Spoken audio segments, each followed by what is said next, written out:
दादा गुस्सेले ऐसे दिखते थे पर वैसे नहीं थे। उनके पास छोटा बच्चा जाएगा ना तो भी वो काम झटके-पट करेंगे। आप किधर से आए हो?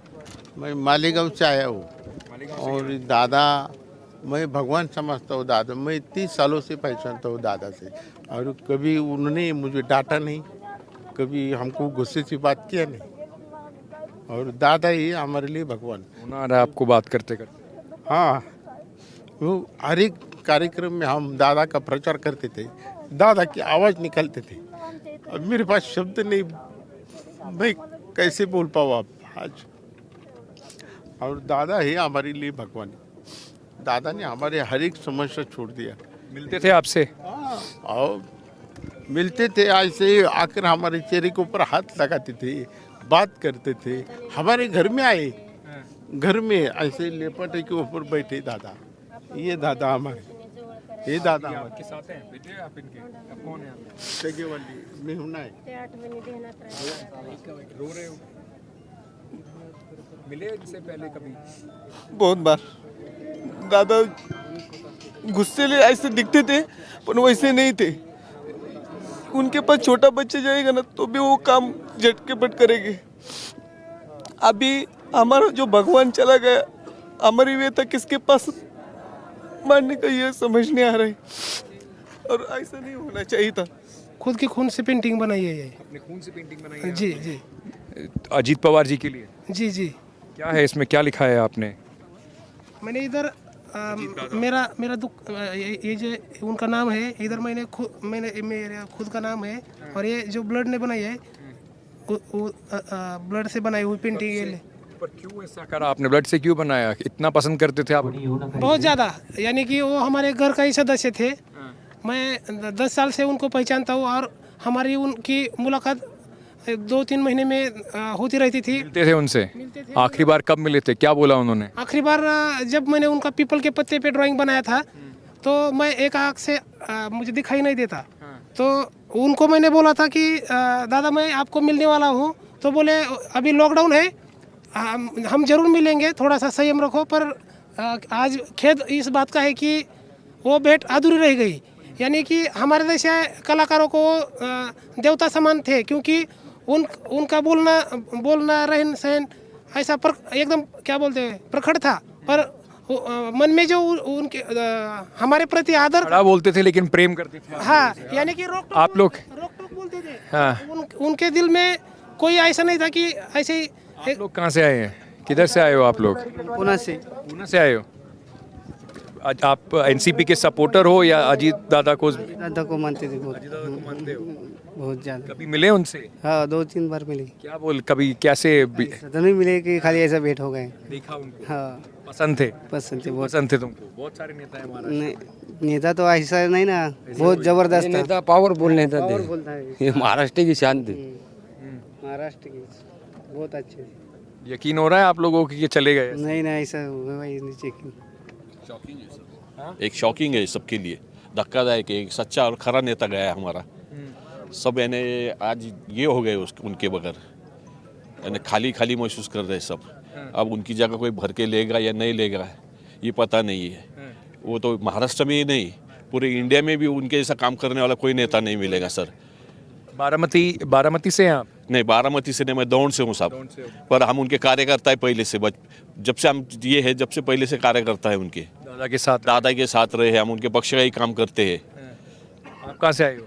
हम पुणे से आए। पूना से आए हो? हम हाँ, शाहपुर जी कंपनी से आए हम उनको कंडोलेंस देने के लिए। आए हो। आप क्या कह रहे थे? मैं बारामती का रहने वाला हूँ।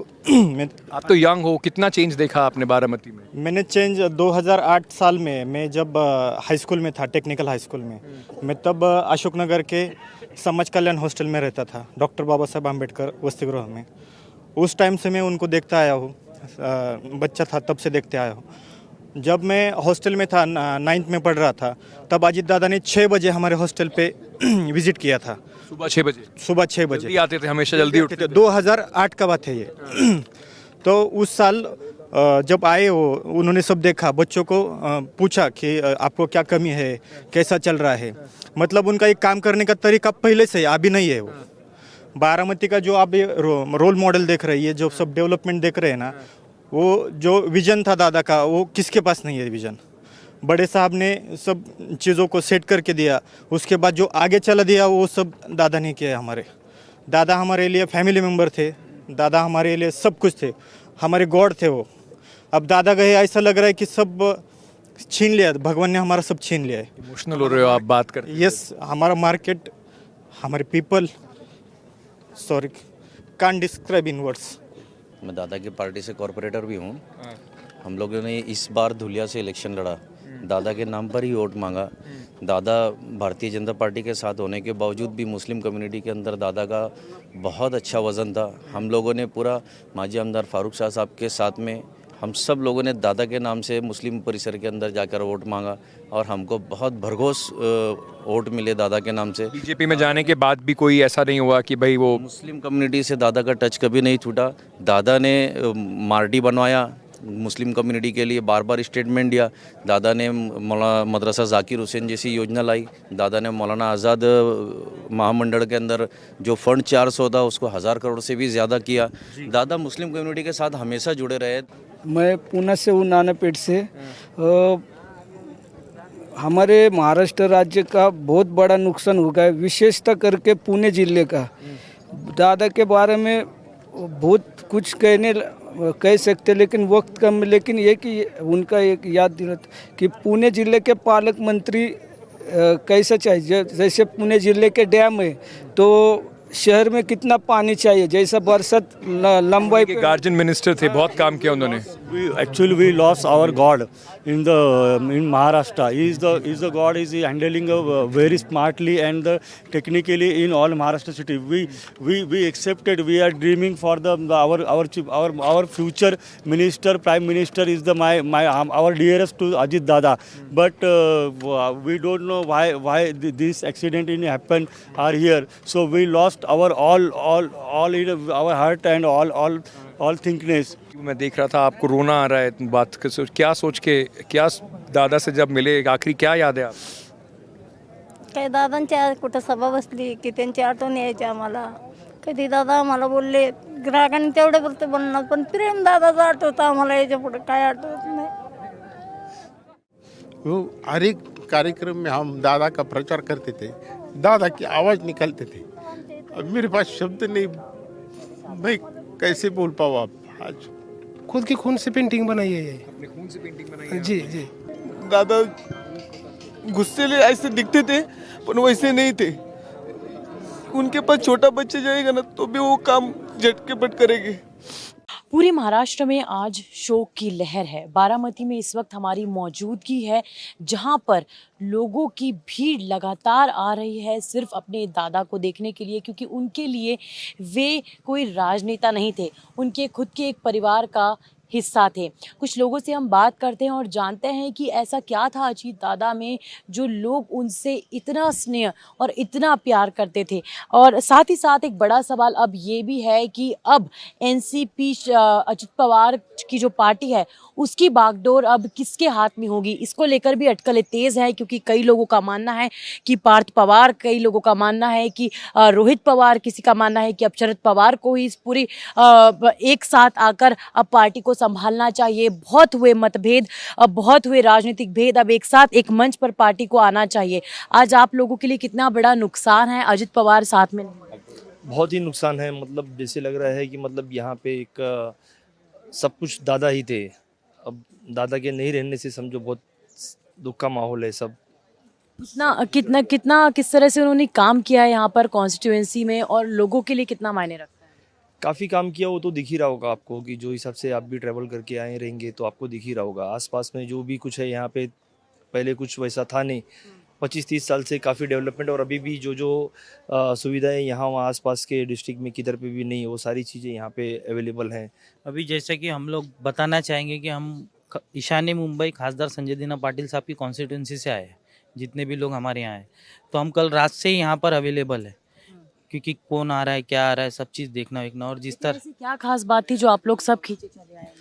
दादा का एक ही है कि दादा ने जो अभी तक कुछ भी वादा किया है वो पूरा करके दिया। लोग जैसे और यहाँ पे नेता बहुत सारे हैं, लेकिन दादा के जैसा कोई नहीं है, क्योंकि दादा ने जो वादा किया वो पूरा किया। वो दादा ने कभी हिंदू मुस्लिम सिख ईसाई की राजनीति कभी नहीं की।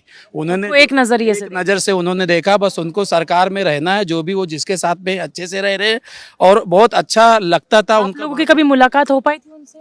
मुलाकात तो हुई है हमारी, और वो दादा जो है ग्राउंड टू अर्थ थे और गरीबों को लेके बहुत चलते थे, और जितने भी काम थे बहुत अच्छे से निभाए उन्होंने। बहुत अच्छे नेक इंसान थे। उनके घर पे भी आज हमने देखा हजारों की भीड़ वहाँ पर मौजूद है। हाँ, बहुत सारे लोग थे यहाँ पे भी आना जाना लगा, बहुत भीड़ ज़्यादा है और लोग आ रहे जा रहे हैं। एक ऐसी क्या खास बात है जिनके लिए आप उन्हें हमेशा याद करें? दादा का प्यार ऐसा था कि गरीब से लेके अमीर आदमी तक जो भी काम करते थे वो सबके लिए काम करते थे। जैसा भी हमने अभी यहाँ से चलते देखा है कि कुछ लोग मतलब आए थे जो अपाहिज थे, जो बताया कि दादा ने हमारे लिए, जो हमारे घर में कोई कमाने वाला नहीं उनके लिए मदद की है। और ऐसे जितने लोग हैं, शेतकरी लोग हो गए, शेतकरी लोग सब आए, वो बोले कि दादा ने हमारे लिए, हमारा दादा के लिए हमारा मतलब भगवान वो बाकी सबके लिए उप मुख्यमंत्री हो, लेकिन आप लोगों के लिए वो अपने परिवार के परिवार सदस्य थे। अब आपको उनकी परछाई किसमें दिखती है? कौन है आपका, वैसा लग रहा है कि अब तो कई लोगों का मानना है कि सहारा नहीं रहा बारामती का, जिस हिसाब से एक छत्र छाया थी। आपको क्या लग रहा है? रोहित दादा। ऐसा क्या है, ऐसा क्यों? दादा के जैसा दादा है वैसी रोहित दादा का मतलब दादा के नक्शे कदम पे पूरे वो है। और जैसा एनसीपी को साथ में आ जाना चाहिए, जो 2 फूट पड़ी है उनको साथ में मिलकर लड़ना चाहिए। अब ये तो जिस तरह से अभी माहौल है तो उस पर कहना अच्छी बात नहीं होगी, क्योंकि अब तो उनको ही ज़्यादा बेहतर पता होगा। अभी जो भी साहब का फैसला होगा वो हिसाब से, शरद पवार जो पे फैसला होगा वो हिसाब से, लेकिन आ जाए तो अच्छा है। एक साथ आ जाए तो अच्छा है। क्यों आना चाहिए? अब क्यों आना चाहिए, क्योंकि ऐसे टाइम पे जो है जो मतभेद के जो वक्त था वो सब खत्म करके ये टाइम पे अगर अच्छे से एक साथ रहे तो काफ़ी बेटर। आपका भी ये मानना है एक साथ आना चाहिए, अलग अलग नहीं रहना? जी बिल्कुल, इस समय तो कहना कुछ उचित नहीं है। मैं तो यूपी से बनारस से आया हूँ। मैं ये घटना सुन के मैं कल निकला। आप श्रद्धांजलि देने आए? जी, मेरे भाई साहब भी यहाँ रहते हैं। मैं ये घटना सुन के यहाँ आया और ये जनसैलाब देख के और अन्य नेताओं को कुछ सीखना चाहिए कि वास्तव में राजनीति कैसी होती है। सुबह 6 बजे से रात 10 बजे तक काम करना, लोगों के लिए काम करना, लोगों से मिलना, ये वास्तव में एक जनप्रतिनिधि, सच्चे जनप्रतिनिधि की निशानी है। और यही कहूँगा। आप अब अपना नेता किसमें देखते हैं? अभी रोहित दादा पवार, मतलब अभी ये पार्टी के अभी वो तो बड़े बड़े जो नेता वही वो करेंगे, हम लोग तो कार्यकर्ता हैं उनके। पर कार्यकर्ता के तौर पर कौन चाहते हैं कि आपको लीड करे, या उनकी छवि किसमें देखते हैं? अभी तो हम इतना कह नहीं सकते। ये बड़ी अभी दुखद बात है। हम लोग यहाँ आए, इतना हम लोग को तकलीफ हो रहा है कि ये माहौल देख के आपको कैसा लगता रहेगा कि लोग ऐसा पैदल भी कहाँ से आ रहे, गाड़ी नहीं घोड़ा नहीं। रात में जो रोड पे इतना बोले अंधेरा रहता, वहाँ पे हम लोग 4 व्हीलर गाड़ी से आए, लेकिन देखे कि लोग पैदल भी आ रहे हैं। जो क्षमता अजय दादा में है ना, वही क्षमता रोहित दादा पवार में भी है।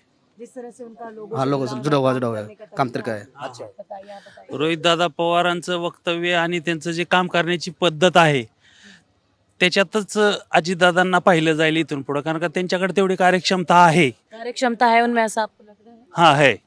आगे जाएंगे। हाँ, मतलब उनका आपको लग रहा है कि एनसीपी को वो आगे अच्छी तरह से ले जा सकते हैं? भरपूर ते पुढे घेऊन जातील। आप लोग सब साथ देंगे? हाँ, हम साथ देंगे। तो देखिए यहाँ से कई सारी जो लोग हैं उनका यही कुल मिलाकर कहना है कि अब एनसीपी की जो पार्टी है वो उन्हें एक साथ आ जाना चाहिए। जो मतभेद है, जितने भी राजनीतिक भेद हैं, उन्हें ख़त्म करके एक साथ आएँ। और कई सारे कार्यकर्ताओं का ये मानना है कि अब रोहित पवार को पूरे पार्टी की कमान संभालते हुए आगे एनसीपी को ले जाना चाहिए। अब ये दिलचस्प होगा देखना, क्योंकि कई सारे इसमें पेच भी फंसे हुए हैं। कौन राष्ट्रीय अध्यक्ष, कौन इसका अध्यक्ष होगा, कौन पार्टी को लीड करेगा। अजित पवार जिस तरह से जितनी पकड़ थी पार्टी में, डीप रूटेड पकड़ थी, उस तरह की पकड़ कौन से नेता में होगी। ये तमाम बातें अब आने वाले समय में पार्टी के लोग, पार्टी के कार्यकर्ता और शरद पवार, सुप्रिया सूले मिलकर तय करने वाले हैं। कैमरा पर्सन कमलकांत के साथ एनडीटीवी इंडिया के लिए तेजश्री पुरंदरे।